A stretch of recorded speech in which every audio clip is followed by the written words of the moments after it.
ലൈഫിൽ മുന്നോട്ട് എന്താണ് എക്സ്പെക്റ്റ് ചെയ്യേണ്ടത്, നിങ്ങളുടെ സ്പിരിച്വൽ ജേർണിയിൽ നിങ്ങൾക്ക് എന്താണ് എക്സ്പെക്റ്റ് ചെയ്യേണ്ടത് എന്ന് നമുക്ക് നോക്കാം. Okay, let's see. 7 personal growth. നിങ്ങൾ സ്വയം നിങ്ങളോട് എനിക്ക് എന്താണ് വേണ്ടത്, എന്ത് ലിമിറ്റേഷൻസ് ആണ് ഞാൻ എനിക്ക് വേണ്ട കാര്യത്തിന് വേണ്ടി ഞാൻ തന്നെ സ്വയം ഇമ്പോസ് ചെയ്ത് വെച്ചിട്ടുള്ളത് എന്ന് സ്വയം ചോദിച്ചു നോക്കുക. ആ ലിമിറ്റേഷൻസിനെ മറികടക്കുക. It is time to set your goals.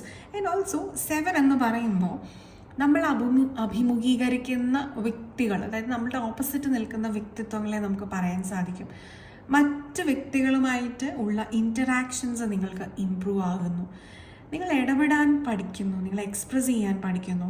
അതുകൊണ്ട് തന്നെ നിങ്ങളുടെ റിലേഷൻഷിപ്സ് ഇവിടെ ഗ്രോ ആയിക്കൊണ്ടിരിക്കുന്നു. നിങ്ങൾക്ക് എന്തെങ്കിലും ഒരു കോൺഷ്യസ് ആയിട്ടുള്ള ഒരു അവയർനെസ് ക്രിയേറ്റ് ചെയ്യണം എന്ന് ആഗ്രഹമുണ്ടെങ്കിൽ നിങ്ങളുടെ ഉള്ളിൽ തന്നെ അല്ലെങ്കിൽ നിങ്ങളുടെ ചുറ്റുമുള്ളവരിലേക്ക് ഈ ഒരു കാർഡ് ഒരു റിമൈൻഡർ ആയിട്ടാണ് നിൽക്കുന്നത്. നിങ്ങൾക്കത് ഇപ്പോൾ തന്നെ ചെയ്തു തുടങ്ങാമെന്നുള്ളൊരു മെസ്സേജാണ്.